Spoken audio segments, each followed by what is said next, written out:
ইতিমধ্যে প্রত্যেকটি জেলার যে বিডিও অফিস রয়েছে, বিডিও অফিসগুলিতে প্রত্যেকটি বিডিও অফিসগুলিতে কিন্তু বিভিন্ন রকম পোস্টে চাকরির বিজ্ঞপ্তি প্রকাশিত হচ্ছে।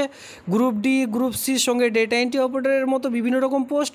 তো আপনারা কিন্তু আজকের এই ভিডিওটির মাধ্যমে এমন একটা নতুন চাকরির বিজ্ঞপ্তি দেখতে চলেছেন, যেখানে কিন্তু প্রত্যেকটি ব্লক অফিসে মানে বিডিও অফিসে চাকরির বিজ্ঞপ্তি প্রকাশিত হয়েছে, যেখানে অনলাইনের মাধ্যমে পশ্চিমবঙ্গের অল ওভার ওয়েস্ট বেঙ্গল থেকে সকলে আবেদন করে নিতে পারবেন। এখানে কিন্তু মেল ফিমেল উভয়ই আবেদন করে নিতে পারছেন। আজকের এই ভিডিওটি প্রথম থেকে শেষ পর্যন্ত দেখলে কমপ্লিটলি আজকের এই ভিডিওটি আপনারা ওয়াচ করলে পুরো ভিডিওটি ব্যাপার যে সেটা কিন্তু বুঝতে পারবেন। প্রথমে দেখতে পাচ্ছেন অ্যাপ্লিকেশন ইন ডেট, যেটা বলা হয়েছে এই আবেদনটির লাস্ট ডেট রয়েছে 16/8/2024, 16 আগস্টে এই আবেদনটির লাস্ট ডেট রয়েছে। সেক্ষেত্রে আপনারা চাইলে এই ভিডিওটি দেখবার পর সঙ্গে সঙ্গে আবেদনটি কিন্তু করে নিতে পারেন। এবার ডাউনলোডে যে অ্যাডভার্টাইজমেন্ট এখানে অন স্ক্রিনে দেখতে পাচ্ছেন, যদি নোটিশটি কেউ ডাউনলোড করতে চান জাস্ট এখানে একটিবার ক্লিক করুন, সঙ্গে সঙ্গে অ্যাডভার্টাইজমেন্টটি ডাউনলোড করে নিতে পারবেন। আর যদি অনলাইনে আবেদন করতে চান জাস্ট এখানে ক্লিক করতে হবে, তাহলে কিন্তু অনলাইনে আবেদনটি করে নিতে পারবেন।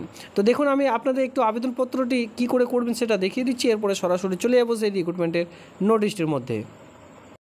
তো দেখুন বন্ধুরা, যখনই আপনারা লগ ইন করবেন সঙ্গে সঙ্গে এরকম একটি আপনাদের সামনে ওপেন হয়ে চলে আসবে আপনার পেজ, যেখানে আপনার নেম, এরপর এখানে নেম অফ দ্য ফাদার্স, এখানে আপনাদের ফাদার্স নেম বসাতে হবে। এটি কিন্তু মাধ্যমিক পাশের যে আপনার কাছে অ্যাডমিট কার্ডটি রয়েছে সেই অ্যাডমিট কার্ড দেখে দেখে ফিল আপ করবেন, ঠিক আছে। পরবর্তীতে দেখতে পাচ্ছেন অ্যাড্রেস, এখানে দেখতে পাচ্ছেন প্রেজেন্ট অ্যাড্রেস, বর্তমান ঠিকানা, এই বর্তমান ঠিকানা এবং কি এখানে দেখতে পাচ্ছেন পার্মানেন্ট অ্যাড্রেস যদি সেম হয় সেক্ষেত্রে ডু করতে পারবেন। তার আগে আপনাদের এখানে ফিল আপ করতে হবে, মানে এই যে ছোট্ট একটি ঘর রয়েছে এখানে পুরো অ্যাড্রেস আপনারা দেবেন। সবার প্রথমে দিতে হবে আপনাদের ভিলেজ, যেটা আমি আপনাদের বলে রাখছি, village, post office, police station, district, এরপরে পিনকোড, সমস্ত কিন্তু এখানে এক এক করে দিতে হবে, ঠিক আছে। সবার প্রথমে এখানে দিলেন village, post office, police station, pin, district, এরপরে আপনার যে কন্ট্যাক্ট নাম্বার সেটা কিন্তু এখানে চাইলে দিতে পারেন, আর সেটা না হলে অসুবিধা নেই, নিচে আপনার কন্ট্যাক্ট নাম্বারে ঘর পেয়ে যাচ্ছেন। সিটিজেন, এর সঙ্গে দেখতে পাচ্ছেন সিটি, টাউন, আপনার সেই যে আপনার চেনার পরিচয় মতো যে জায়গাটি রয়েছে সেই জায়গাটির নাম এখানে বসিয়ে দিলেন। এরপরে দেখতে পাচ্ছেন আপনি কোন পোস্টের জন্য আবেদন করবেন, যেহেতু বিভিন্ন ধরনের পোস্ট রয়েছে সেক্ষেত্রে পোস্টের নাম এখানে আপনারা উল্লেখ করবেন। পরবর্তীতে দেখতে পাচ্ছেন এখানে আপনাদের অ্যাড্রেস প্রুফ হিসাবে যে কোনো একটি ডকুমেন্টস আপলোড করতে হবে, সেটা আধার কার্ড, ইপিক, অ্যাটসেট্রা, যে কোনো একটি আপলোড এখানে করে দিতে পারবেন। তো যে কোনো একটি আপনারা কিন্তু এখানে আপলোড করবেন, আধার কার্ডও করতে পারেন, ভোটার কার্ড অথবা রেশন কার্ড, এই তিনটে ডকুমেন্টসের মধ্যে যে কোনো একটি ডকুমেন্টস এখানে আপলোড করে দেবেন। এর থেকে বড় কথা হলো যে যেটা এখানে আপনারা দেখতে পাচ্ছেন, যে আমি তো ভিডিও শুরুতে বলেছিলাম মেল ফিমেল উভয় আবেদন করতে পারবেন, তবে আবেদন করতে পারবেন কিনা এখানে দেখুন, এই যে সিলেক্ট, জাস্ট এখানে একবার ক্লিক করুন, এখানে দেখতে পারবেন যে মেল ফিমেল উভয়ের জন্য অপশন রয়েছে কিনা, দেখতেই পাচ্ছেন অপশন রয়েছে মেল, ফিমেল, ট্রান্সজেন্ডার সকলের জন্য কিন্তু এখানে আবেদন করা যাবে। তো সেক্ষেত্রে যারা মেলের ঘরটিতে ক্লিক করবেন। এরপরে দেখতে পাচ্ছেন ডেট অফ বার্থ, এই যে ডেট অফ বার্থ এখানে মাধ্যমিক পাশের অ্যাডমিট কার্ড অনুযায়ী আপনাদের কিন্তু ডেট অফ বার্থ বসাবেন, কোনো রকম আধার কার্ড, ভোটার কার্ড দেখে ডেট অফ বার্থ বসাবেন না। পরবর্তীতে আপনাদের খুবই একটি গুরুত্বপূর্ণ পয়েন্ট, যেটা হচ্ছে ইমেল আইডি। মোবাইল নাম্বার তো আগে দিয়েছেন, এর সঙ্গে ইমেল আইডি খুবই গুরুত্বপূর্ণ। আপনার কাছে যে ইমেল আইডিটি রয়েছে সেটা অবশ্যই এখানে বসিয়ে দিলেন। এরপরে দেখুন আপনাদের পড়াশোনা মানে যোগ্যতা কতদূর রয়েছে সেই অনুযায়ী আপনারা এক করে বসালেন, বিএ পাস, এমএ, এরপরে উচ্চ মাধ্যমিক যতদূর কোয়ালিফিকেশন রয়েছে সেই অনুযায়ী এখানে আপনারা বসিয়ে দিলেন। আমি যেহেতু ডেটা এন্ট্রি অপারেটর পোস্টের জন্য দেখিয়ে দিচ্ছি, সেক্ষেত্রে এখানে আপনারা সকলে জানেন যে ডেটা এন্ট্রি অপারেটর পোস্টের জন্য আপনাদের গ্র্যাজুয়েশন পাস শিক্ষাগত যোগ্যতার প্রয়োজন পড়ে। শুধুমাত্র বিএসকে, এই যে বাংলা সহায়তা কেন্দ্র রয়েছে যেটা আপনাদের গ্রাম পঞ্চায়েতে নিয়োগের বিজ্ঞপ্তি প্রকাশিত হয়, গ্রাম পঞ্চায়েতে শুধুমাত্র একমাত্র উচ্চ মাধ্যমিক পাস শিক্ষাগত যোগ্যতায় ডেটা এন্ট্রি অপারেটর পোস্টে নিয়োগ করা হয়ে থাকে। বাকি ডিএম, বিডিও, এসডিও যতগুলি অফিস রয়েছে প্রত্যেকটি অফিসে যদি আপনারা ডেটা এন্ট্রি অপারেটর পোস্টে আবেদন করতে যান, সেক্ষেত্রে আপনাদের যেটা মূল শিক্ষাগত যোগ্যতা সেটা কিন্তু গ্র্যাজুয়েশন মানে বিএ পাস শিক্ষাগত যোগ্যতার সঙ্গে 6 মান্থের একটি নর্মাল কম্পিউটার সার্টিফিকেট থাকলেই আবেদনটি করা যাবে। তবে এখানে একটা ভালো বিষয় কি, গ্র্যাজুয়েশন পাস যে কোনো ইউনিভার্সিটি বোর্ড থেকে করে থাকলে আবেদনটি করা যাবে। কত সালে পাস করেছেন, কত পার্সেন্টে, কতর মধ্যে আপনাদের পরীক্ষা ছিল, 1350-এর মধ্যে পরীক্ষা থাকলে 1350 দিলেন। এরপরে মার্ক অফ 10 আপনি তার মধ্যে কত পেয়েছেন সেটা বসিয়ে দিলেন। এরপরে আপনারা যদি পোস্ট গ্র্যাজুয়েশন থাকে তাহলে দেবেন, না দিলে কোনো রকম অসুবিধা নেই।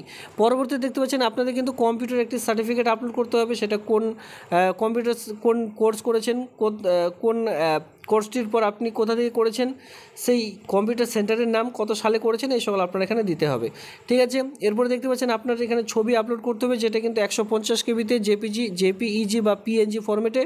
এরপরে সিগনেচার আপলোড করতে হবে 150 কেবিতে। এখানে চুজ ফাইল অলরেডি বলা রয়েছে, জাস্ট এক এক করে চুজ করলে আপনি কিন্তু পুরো ব্যাপারটি বুঝতে পারবেন বা এখান থেকে আপলোড করতে পারবেন। এরপরে একাডেমিক কোয়ালিফিকেশন রয়েছে 500 কেবির মধ্যে, এখানে চুজ ফাইল করে আপলোড করে দিলেন। এরপরে কম্পিউটার নলেজ রয়েছে যেখানে 500 কেবিতে, এখানে আপনাদের চুজ করে আপলোড করে দিতে হবে। পরবর্তীতে আপনাদের শেষ যেটা কাজ রয়েছে সেটা কিন্তু এই ঘরটিতে টিক করে দিলেন। এই যে ক্যাপচারটি রয়েছে এই হুবহু ক্যাপচারটি এখানে আপনাদের বসিয়ে দিতে হবে। এই হুবহু ক্যাপচারটা এখানে বসিয়ে দিলে কনফার্ম বাটনে ক্লিক করলে সঙ্গে সঙ্গে আপনাদের যে আবেদন সেটি কিন্তু একেবারে ক্লিয়ার হয়ে যাবে। এর সঙ্গে আপনারা একটি আইডি পেয়ে যাবেন, সেই আইডি এবং ফর্মটি ডাউনলোড করে রেখে দেবেন। পরবর্তীতে আপনাদের যে রিটেন এক্সামিনেশন তখন কিন্তু এটা খুবই কাজে দেবে। ঠিক আছে, রিটেন এক্সামিনেশন ঠিকঠাক হলে একটি মেরিট লিস্ট তৈরি করা হবে। সেই মেরিট লিস্টে আপনার নাম এসে থাকলে আপনাদের কিন্তু রিটেন টেস্ট দেওয়ার পর আপনাদের কিন্তু ভিভা ভয়েস অথবা কম্পিউটার টেস্টের জন্য ডাক পড়বে।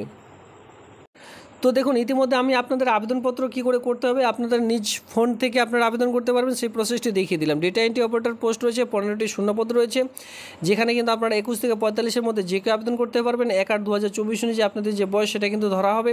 এখানে কিন্তু পিওরলি কন্ট্রাকচুয়াল ভিত্তিক হিসাবে নিয়োগটি করতে চলেছে। আর এখানে 11,000 টাকা পার মান্থ যে স্যালারি সেটা কিন্তু এখানে আপনাদের দেওয়া হবে। এক্সপিরিয়েন্স এবং কি কোয়ালিফিকেশন যেটা প্রয়োজন পড়ছে সেটা কিন্তু graduation pass with certificate in computer. এখানে আপনাদের জাস্ট বিএ পাস শিক্ষাগত যোগ্যতা প্রয়োজন পড়বে, সঙ্গে 6 মান্থের একটি নর্মাল যে সার্টিফিকেট সেটা থাকলে আবেদনটি করা যাবে। তবে এখানে Microsoft Office, Word, Excel, PowerPoint, internet এই সকল কাজ যদি জেনে থাকেন অগ্রাধিকার কিন্তু পেয়ে যাবেন।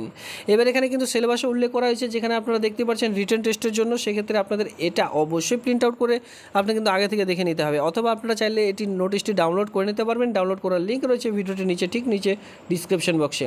এখানে সবার প্রথমে দেখতে পাচ্ছেন রিটেন টেস্ট আপনাদের যেটা হবে সেটা কিন্তু 16 মার্কের বেঙ্গলি, ইংলিশ, জিকে, কম্পিউটার মাধ্যমিক স্ট্যান্ডার্ড অনুযায়ী আপনাদের কিন্তু কোয়েশ্চেন থাকবে। যারা উত্তীর্ণ হবেন তারা কিন্তু কম্পিউটার টেস্ট এবং পরবর্তীতে প্রফিসিয়েন্সি টেস্ট যেটা কিন্তু 10 মার্কের আপনাদের নেওয়া হবে। এই 30 আর এই দিকে 10 মানে 40 মার্কের যে আপনাদের পরবর্তী যে টেস্টের জন্য ডাক পড়বে, যেটা পার্সোনালিটি টেস্ট এবং কি কম্পিউটার টেস্ট, সেটা কিন্তু একদিনে নিয়োগ করা হবে। তার আগে আপনাদের কি করতে হবে, তার আগে আপনাদের যেটা করতে হবে সেটা কিন্তু রিটেন টেস্টটা সঠিকভাবে উত্তীর্ণ হতে হবে।